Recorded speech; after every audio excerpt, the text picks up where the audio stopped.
Немістің әйгілі ғалымы Альфред Вебер орталық Азиядан шыққан көшпелі халықтар Қытай, Үндістан және батыс елдеріне баса көктеп жетіп, ежелгі дүниенің ұлы мәдениеті бар мемлекеттерін жаулап алды. Олар дүниеге ерлік пен трагедиялық сананы орнықтырып, оны эпос түрінде паш етті деп жазған екен. Армысыздар, ардақты көрермен.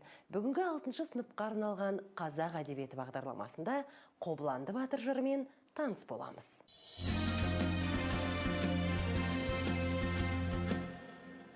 Батырлар жыры халық ауыз әдебиетіндегі ең бай да көне жанрлардың бірі. Эпостық жыр халық өмірінің тұтас бір дәуірін жан-жақты қамти отырып, сол тарихи кезеңдегі батырлардың сыртқы жауларға қарсы ерлік күресін, ел ішіндегі әлеуметтік қайшылықтар мен тартыстарды бейнелейді. Тарихи жыр ең алдымен көркем шығарма.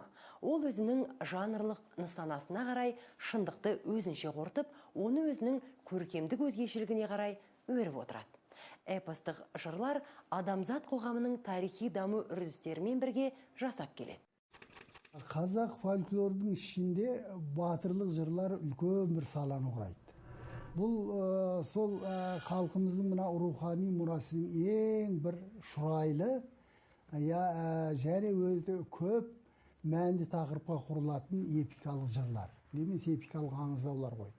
Мынау Қазақстан ұлттық ғылым академиясында варианттарын қос есептегенде 600-ден астам эпикалық жырлар бар екен. Батырлар жырын пайда болу кезеңдеріне қарай ірі 3 топқа жинақтауға болады.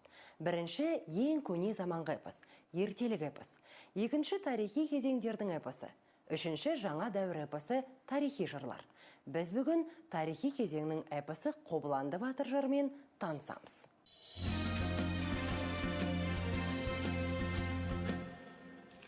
Қобыланды батыр қазақ еліне ең кең тараған және халықтың сүйсініп тыңдайтын жырының бірі. Қобыланды батыр жырын жинау, хатқа түсіру жайы тек 19 ғасырда ғана қолға алынды. Жырдың бізге 29 нұсқасы жеткен. Оның 26 нұсқасы Қобыланды батырдың ерлігі жайында, ал 3 нұсқасы Қобыландының балалары Бөкенбай мен Киікбай батырларға арналған. Қобыланды батыр жырының 29 нұсқасының ең көлемдісі Марабай нұсқасы. Бұл қаһармандық жыр көркем шығарма болғанмен, онда тарихи негіз бар. Ондағы жер, су және кісі аттары осыны айғақтайды. Ерлік жыры тарихи деректер, шежіре көздері Қобыланды батырдың хас батыр болғанын дәлелдейді. Ол жас кезінде көшпелі өзбектер мемлекетінің билеушісі Әбілхайыр ханның жанында жүреді. Ханның арандатуымен Қодан тайшының ұлы Дайыр қожаны өлтіреді. Бұл оқиға Керей мен Жәнібек сұлтандардың Әбілхайырдан бөлініп, 200 мың адаммен бірге Шу өзені бойына көшуіне, сөйтіп жаңа мемлекет Қазақ хандығының пайда болуына алып келеді. Қобыланды батыр Маңғыт ордасындағы саяси оқиғаларға да белсене араласқан. Қазан қаласына жасалған жорыққа қатысқан. Жырдың ең көне түрі бізге жетпеген. Қобыланды батыр жырын жырлаған ақын, жырау жыршылар өзі өмір сүрген дәуір тұрғысынан толықтырып, өңдеп, әрлеп отырған. Әуезов, Мұқанов, Марғұлан, Ғабдуллин, Нұрмағамбетов сынды ғалымдардың зерттеу еңбектерінде Қобыланды батыр жырының мазмұндық, көркемдік қасиеті жан-жақты қарастырылған. 7 буынды тармақпен жырланған эпостың тілі айрықша көркем. Эпитет, теңеу, салыстыру, бейнелеу, әсерлеу молынан кездеседі. Жырдың этникалық сипаты да арнайы зерттелген. Қобыланды батыр жырының басқа халықтар эпосынан айырмашылығы сол. Онда батырдың ата-анасы, жұбайы, серіктері, тұлпар аты, қару-жарағы ерекше суреттеледі. Қазақтың батырлық жырында әсіресе Қобыланды батырда кіріспе тарау қартайған ата-ананың қайғылы тағдырын суреттеуден басталады. 80-ге жасы келгенше бір бала көрмей тоқтарбай, қайғыменен қан жұтып, ақылынан адасқан, шөлесі сұңқар қияқсыз, еш нәрсе көрмей дүниеден өткенім деген тұяқсыз деп, зарлаған ата-ана мойындарына бұршақ салып тілеп жүріп перзент көреді. Баласыздық зары деген көп эпосқа тән мотивтің бірі. Ал енді соң оларға айтады, әулие әмбиеге жалбарынып, ел кезіп, мал мүлкін шашып, садақа беріп, сөйтіп барып дүниеге Қобыланды келеді. Қобыландының қарлығаш қарындасымен Қобыланды келеді. Ал енді сол Қобыланды болсын, сонсын ертарғын кез келген батырлық жырда батырлар ешбір елге зорлық жасап өздері аттанбайды. Не бұрынғы кеткен кекті қайтарады, не болмаса елін жерін қорғайды басқыншы жаудан. Батыр өмірінің келесі кезеңі оның үйленуі. Оған дейін батыр көп бой көрсетпейді. Үйлену оның күші толысып, жетілгендігінің белгісі, әрі оның болашақ батырлық қасиетіне алғашқы сын есепті. Өйткені сүйікті қызына таңдап алған жарына үйлену батырға оңайға түспейді. Сөйтіп талай қиындықты бастан кешіріп алған жары батырдың өз басының образын толықтыра түседі. Батырдың тағдырына оның серіктері, әсіресе Тұлпар да көп әсер етеді. Тұлпар батырдың ең жақын серігі, яғни ер қанаты. Ол батырдың образын толықтыра түседі. Сонда буырыл гуледі, табаны жерге тимеді. Көлденең жатқан көк тасты тіктеп деген тұяғы саз балшықта еледі. Арандай аузын ашады, аяғын топ-топ басады. Бір төбенің тозаңын бір төбеге қосады. Қобыландыда да жаңағы ертарғын бәріне тән қасиет бұл әсірелеу.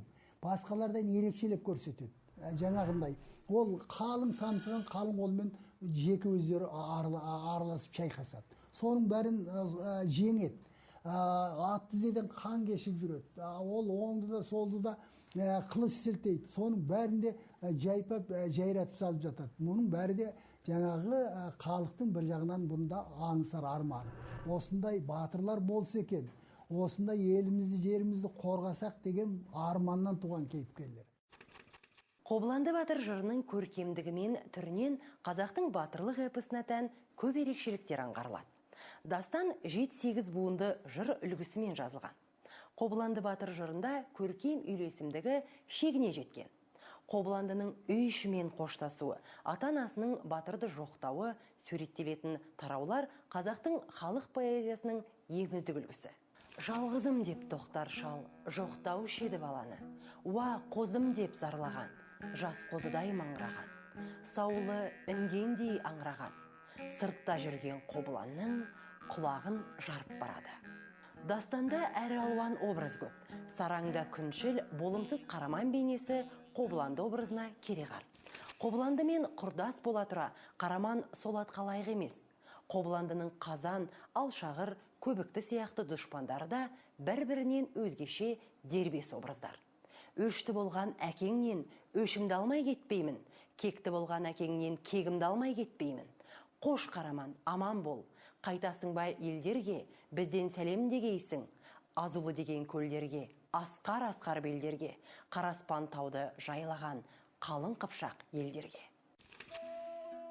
Қазақ халқының эпосында батырлар жыры ең бір мол сала. Бұл дастандар сонау бір бағзы заманда Орта Азияны, Қырым мен Еділ бойын жайлаған көшпелі тайпалар бастан кешірген нақтылы тарихи оқиғалардың поэтикалық көрінісі болып табылады. Мұхтар Әуезов. Қобыланды батыр жыры елді, жерді жаудан қорғау тілегінен туған. Ал Қобыланды батыр образы өз жерін, елін сүйетін батыр ұлдарды аңсаудың нәтижесінде жасалған. Қай эпосты алсақ та халық ел намысын аяққа таптауға қарсы. Өз басын ел үшін құрбан ететін ерлерді ғана батыр деп дәріптейді, мақтан тұтады. Қорыта келгенде Қобыланды эпосы мазмұны терең, тілі көркем поэманың бірі. Эпостың негізгі идеялық мазмұны патриоттық, ел үшін күрескен, елін жанындай сүйіп, басын бәйгеге тіккен Қобыландыдай адал ұлын дәріптеу. Құрметті достар, Ұлы Абай бабамыз айтқандай, артық ғылым кітапта ерінбей оқып көруге демекші, кітап оқудан ешқашан жалықпайық. Осымен мен сіздермен қоштасамын. Аман сау болыңыздар.